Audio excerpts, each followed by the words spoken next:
Yes, good morning, good afternoon, good evening, wherever you are in the world. Welcome back to Football Heritage TV. So today is a game surely Tottenham Hotspur will win. We have got the worst team in the league, and I'm sorry Southampton fans, but you are the worst team in the league. 12 defeats from 15 games. 12 defeats from 15 games. And Tottenham Hotspur, no matter how bad we are on the road, I know we've won 2 away games this year, which was both the Manchester clubs. Surely there has to be a third. Surely there is no wiggle room here. There can be no excuses. Yesterday I was having conversations with lots of Spurs fans that said, well, what about the injuries? And then when you actually go and have a look through a lot of the Premier League clubs, they're playing with 4, 5, 6 injuries to first team players. Unfortunately, it's not an excuse, and those same people using it as an excuse are the same people that at the beginning of the year predicted finishing second and third, and we're definitely going to be in fourth, and we're much better than Chelsea, and we're much better than this team, and we're much better than them. And look, at the end of the day, we have to win today's game. There can be zero excuses. Southampton also have a plethora of players out injured, and at the end of the day, if we want to foster a winning mentality, a mindset of this club where we want to win things, we can't always default to, oh, but so and so was injured. We're Tottenham Hotspur, we're the 8th whatever richest club in the world, I don't know, whichever table you look at, we're one of the richest clubs in world football. Surely we should not be sitting here going, oh, we've got injuries, how are we going to get on against bottom of the league Southampton? Now, the beautiful thing about today's game is everybody knows that I think we've got the most tactically inept manager in the Football League. I think he's absolutely dreadful.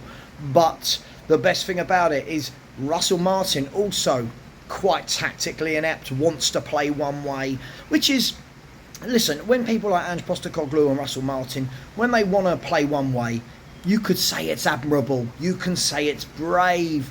Some people call it stupid and idiotic, and you know which section I fall into. Look, at the end of the day, Russell Martin Southampton will give us opportunities. They do also play very wide open, and today could be a game with lots and lots of opportunities for both clubs. We know we're going to give away a lot of chances. Somebody said yesterday it was something like 156 shots against us in 8 games, which averages just under 20 per game.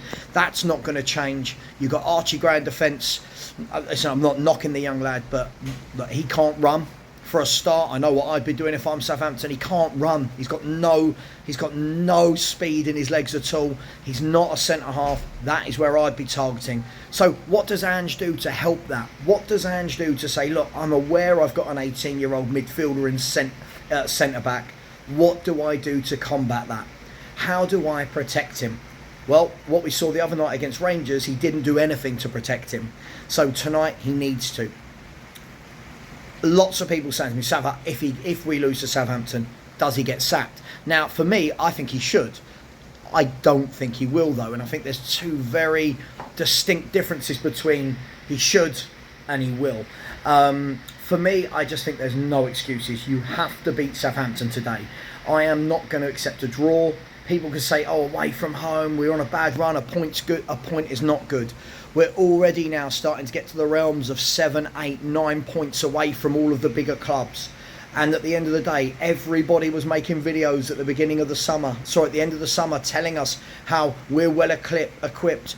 There were people making videos saying we're in our embryonic stage, whatever that nonsense means. We were in our embryonic stage and the players were coming good and we're going to kick on and we're going to grow. And Solanke was a top signing. He was great for Ange Ball, and Gray and Bergvall are going to drive the club forward. Well, now that's not happened. The excuses are coming out, and the excuses for me need to stop. The manager's been poor, the team's been poor, but the players he's got out there are more than good enough. So, what happens today? What are we expecting to see? Now, with most clubs, if you've got a YouTuber that's sitting here breaking down, what are we going to do today? You would start talking tactically and say, okay, well, we need to nullify this. We need to stop that. We need to stop the dribbling of Tyler Dibbling, for example. That's not an easy thing to say. We need to stop X, Y, Z.